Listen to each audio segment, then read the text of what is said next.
नमस्कार, आप देख रहे हैं रितम और मैं हूं आपके साथ चेतना मनकोटिया। सुप्रीम कोर्ट ने सेना में भर्ती की केंद्र सरकार की अग्निपथ योजना के खिलाफ 2 अपीलों को आज खारिज कर दिया। शीर्ष अदालत ने टिप्पणी में कहा कि ये योजना मनमानी नहीं है। कोर्ट ने साफ किया कि ये सार्वजनिक हित अन्य विचारों से ज्यादा जरूरी है। सुप्रीम कोर्ट ने अग्निपथ की वैधता को सही ठहराने वाले दिल्ली हाई कोर्ट के फैसले को बरकरार रखा है। बता दें कि इससे पहले दिल्ली हाई कोर्ट ने 27 फरवरी को अपने फैसले में कहा था कि जब तक सरकार द्वारा लिए गए नीतिगत फैसले मनमाने, भेदभावपूर्ण या संविधान के किसी प्रावधान और कानून का उल्लंघन नहीं करते हैं, तो अदालत इस तरह के नीतिगत फैसलों पर सवाल नहीं उठाएगी। और हाई कोर्ट ने योजना की वैधता को चुनौती देने वाली याचिकाओं को खारिज कर दिया था। केंद्रीय गृह मंत्री अमित शाह ने आज अरुणाचल प्रदेश के किबिथु में वाइब्रेंट विलेज प्रोग्राम और विभिन्न विकास परियोजनाओं का शुभारंभ किया। इस मौके पर उन्होंने चीन को 2 टूक कहा कि अब कोई भी सीमा पर आंख उठाकर देख नहीं सकता। सुई की नोक बराबर भूमि पर भी कोई अतिक्रमण नहीं कर सकता। वो जमाने चले गए जब भारत की भूमि पर कोई अतिक्रमण कर सकता था। केंद्रीय गृह मंत्री ने कहा कि पूरा देश आज अपने घरों में चैन की नींद सो सकता है, क्योंकि हमारे आईटीबीपी के जवान और सेना हमारी सीमाओं पर दिन रात काम कर रही है। आज हम बड़े गर्व से कह सकते हैं कि किसी में इतनी ताकत नहीं है कि हम पर बुरी नजर डाल सके। कांग्रेस के पूर्व नेता गुलाम नबी आजाद ने हाल ही में दावा किया था कि राहुल गांधी विदेशों में जाकर अवांछित बिजनेसमैन से मिलते हैं। गुलाम नबी आजाद के इसी दावे पर आज बीजेपी नेता रविशंकर प्रसाद ने प्रेस कॉन्फ्रेंस कर कहा कि जब भी राहुल विदेश से लौटते हैं तो उनका हमला भारत पीएम मोदी के ऊपर और तेज हो जाता है।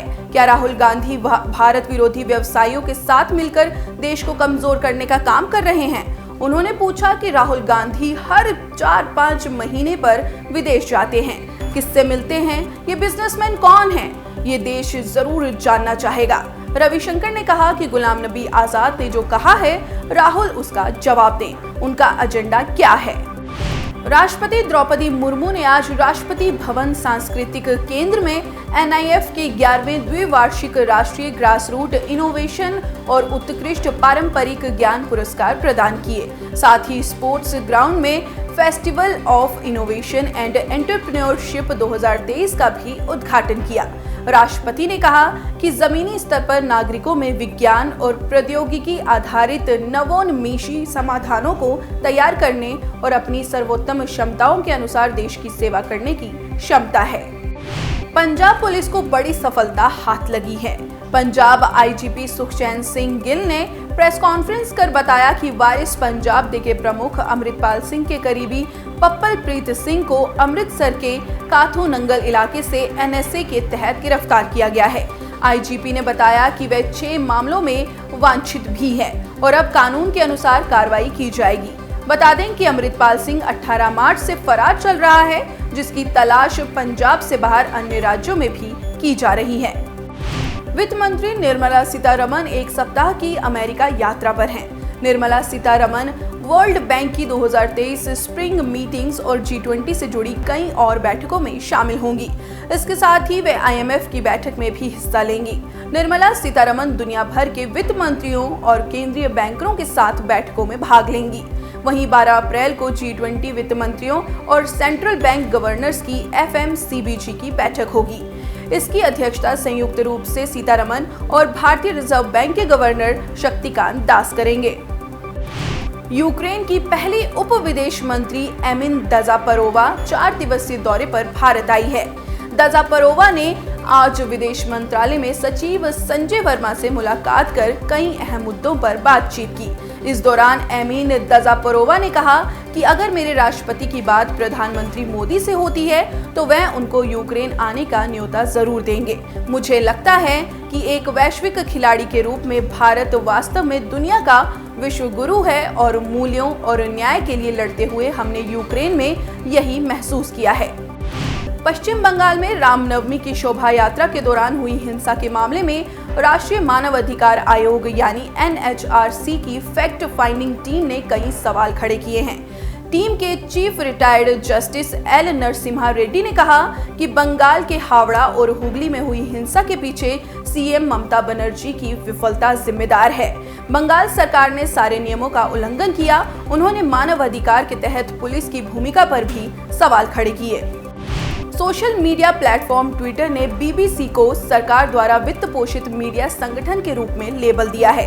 ट्विटर द्वारा बीबीसी को गोल्ड टिक दिया गया है। ट्विटर के इस कदम से बीबीसी की निष्पक्षता पर भी सवाल उठ गए हैं। वहीं बीबीसी ने ट्विटर के इस कदम का जवाब देते हुए कहा कि वो गोल्ड टिक को लेकर ट्विटर से बात कर रही है। देश में कोरोना के मामलों में तेजी से वृद्धि देखी जा रही है। पिछले 24 घंटों में 5,880 नए मामले सामने आए, जबकि कल ये आंकड़ा 5,357 था। एक्टिव मामलों की संख्या 35,199 हो गई है। स्वास्थ्य मंत्रालय के आंकड़ों के अनुसार कोरोना से पिछले 24 घंटों में 14 लोगों की मौत हुई है। वहीं केंद्रीय स्वास्थ्य मंत्रालय आज कोरोना के खिलाफ तैयारियों को लेकर देश भर के अस्पतालों में मॉक ड्रिल कर रहा है। उपराष्ट्रपति जगदीप धनखड़ ने आज नई दिल्ली में विश्व होम्योपैथी दिवस के अवसर पर वैज्ञानिक सम्मेलन का उद्घाटन किया। इस मौके पर उपराष्ट्रपति ने कहा कि स्वास्थ्य देखभाल केवल चिकित्सा उपचार तक ही सीमित नहीं है, बल्कि इसमें एक व्यक्ति की शारीरिक, मानसिक और भावनात्मक सेहत और एक समुदाय का सामाजिक और आर्थिक परिवेश भी शामिल होता है। साथ ही कहा कि भारत की G20 की अध्यक्षता का आदर्श वाक्य एक पृथ्वी, एक परिवार, एक भविष्य है और बिना स्वास्थ्य के कोई भविष्य नहीं हो सकता। केंद्रीय परिवहन मंत्री नितिन गडकरी और जम्मू कश्मीर के उपराज्यपाल मनोज सिन्हा ने आज निर्माणाधीन जोजिला टनल का निरीक्षण किया। इस दौरान नितिन गडकरी ने कहा कि इस सुरंग के बनने से जम्मू कश्मीर में पर्यटन 2-3 गुना बढ़ जाएगा और रोजगार के अवसर भी बढ़ेंगे। नितिन गडकरी ने बताया कि जोजिला टनल परियोजना के अंतर्गत 13,153 मीटर की एक मुख्य जोजिला टनल के साथ 810 मीटर कुल लंबाई की 4 पुलियां, 4,821 मीटर कुल लंबाई की 4 नीलग्रार टनल प्रस्तावित हैं। अब तक जोजिला टनल का 28% काम पूरा हुआ है। अयोध्या में राम मंदिर को जितना भव्य बनाया जा रहा है, उतना ही ख्याल यहाँ पर सुरक्षा को लेकर भी रखा जा रहा है। इसके लिए उत्तर प्रदेश पुलिस ने पुलिस की बजाय आधुनिक टेक्नोलॉजी पर आधारित सिक्योरिटी सिस्टम तैयार करने का फैसला किया है। प्रदेश के पुलिस महानिदेशक राम कुमार विश्वकर्मा ने बताया कि सुरक्षा व्यवस्था के लिए 77 करोड़ का प्रोजेक्ट तैयार किया है, जिसके अंतर्गत अयोध्या में कई वॉच टावर बनाए जाएंगे, एक्सरे मशीनें, सर्विलांस समेत हाईटेक उपकरण खरीदे जाएंगे। दर्शनार्थियों के लिए फैसिलिटेशन सेंटर की व्यवस्था की जाएगी। भारतीय राजदूत तरनजीत सिंह संधू को वॉशिंगटन में 9 अप्रैल को एक कार्यक्रम में अमेरिका के सिखों की ओर से प्रतिष्ठित सिख हीरो अवार्ड दिया गया, जिसके बाद उन्होंने वहां स्पीच दी और पश्चिमी देशों में खालिस्तान समर्थकों के उपद्रव पर चिंता जताई और कहा कि खालसा, जिसे बैसाखी के दिन गुरु गोविंद सिंह जी ने बनाया था, एक जोड़ने वाली शक्ति है, न कि विभाजित करने वाली। उन्होंने कहा कि सिख धर्म का इतिहास महत्वपूर्ण अवधारणाओं और बुनियादी सिद्धांतों से जुड़ा रहा है, जिसमें एकता, समानता, ईमानदार जीवन, सार्वभौमिकता, सेवा, ध्यान, मन की शांति और लोगों के बीच सद्भाव बनाए रखना शामिल है। सुप्रीम कोर्ट 14 अप्रैल को वाराणसी के काशी विश्वनाथ ज्ञानवापी से संबंधित मामले में मुस्लिम पक्ष की नई याचिका पर सुनवाई करने को तैयार हो गया है। इस याचिका में मुस्लिम पक्ष ने कहा था कि उन्हें मस्जिद परिसर के अंदर रमजान के दौरान वजू यानी धार्मिक कार्यों के लिए मुंह हाथ धोने की प्रथा की अनुमति दी जाए। बता दें कि बीते गुरुवार को अंजुमन इंतजामिया मस्जिद समिति ने सुप्रीम कोर्ट में इसके लिए याचिका दायर की थी। झारखंड, छत्तीसगढ़ समेत देश के 3 राज्य हिंसा की चपेट में हैं। झारखंड के जमशेदपुर में महावीरी झंडे के अपमान को लेकर 2 समुदायों में झड़प हो गई। माहौल बिगाड़ने के बाद क्षेत्र में धारा 144 लागू कर दी गई। इंटरनेट सेवा भी अस्थायी रूप से बंद कर दी गई है, तो बड़ी संख्या में पुलिस बल को तैनात किया गया है। इतना ही नहीं, हरियाणा के सोनीपत में धर्मस्थल में घुसकर मारपीट और तोड़फोड़ करने का मामला सामने आया है। इसके अलावा छत्तीसगढ़ के बेमेतरा जिले में हिंदू युवक की मौत के बाद हिंसा भड़क उठी है। घटनास्थल को छावनी में तब्दील कर दिया गया है। उत्तर प्रदेश में नगरीय निकाय चुनाव की तारीखों की घोषणा हो गई है। 18 में से 9 मंडलों में 4 मई को पहले चरण में और बाकी 9 मंडलों में दूसरे चरण में 11 मई को मतदान होगा और मतगणना 13 मई को एक साथ होगी। राज्य निर्वाचन आयुक्त मनोज कुमार ने चुनाव कार्यक्रम जारी करते हुए नगरीय क्षेत्रों में आदर्श आचार संहिता लागू कर दी है। बता दें कि ये चुनाव 760 निकायों में होगा। इनमें 17 नगर निगम, 199 नगर पालिका परिषद और 544 नगर पंचायतों में 14,684 सीटों पर चुनाव कराया जाएगा। उत्तर प्रदेश के मुख्यमंत्री योगी आदित्यनाथ ने आज 2 दिवसीय नेशनल क्लाइमेट कॉन्क्लेव का उद्घाटन किया। इस दौरान पर्यावरण के क्षेत्र में काम करने वाले अफसरों और समाज सेवियों को सीएम योगी ने सम्मानित किया।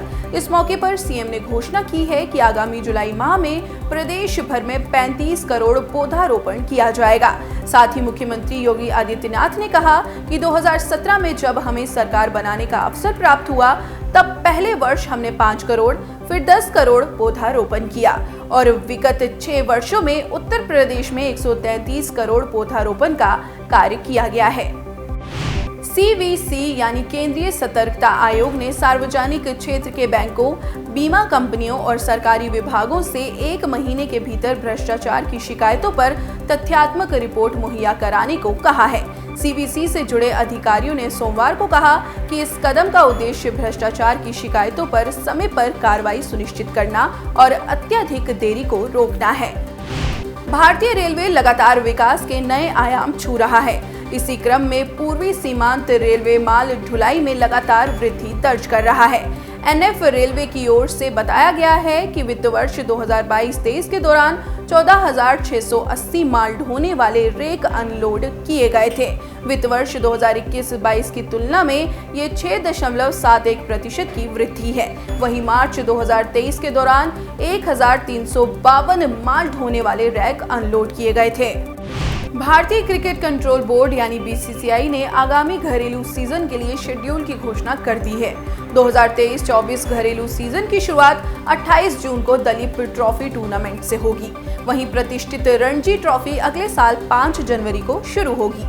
दलीप ट्रॉफी 6 क्षेत्रीय टीमों के बीच खेली जाएगी। इसके बाद देवधर ट्रॉफी लिस्टेड टूर्नामेंट 24 जुलाई से 3 अगस्त, ईरानी कप 1 से 5 अक्टूबर, सैयद मुश्ताक अली ट्रॉफी पुरुषों की T20 राष्ट्रीय चैंपियनशिप 16 अक्टूबर से 6 नवंबर को आयोजन होगा।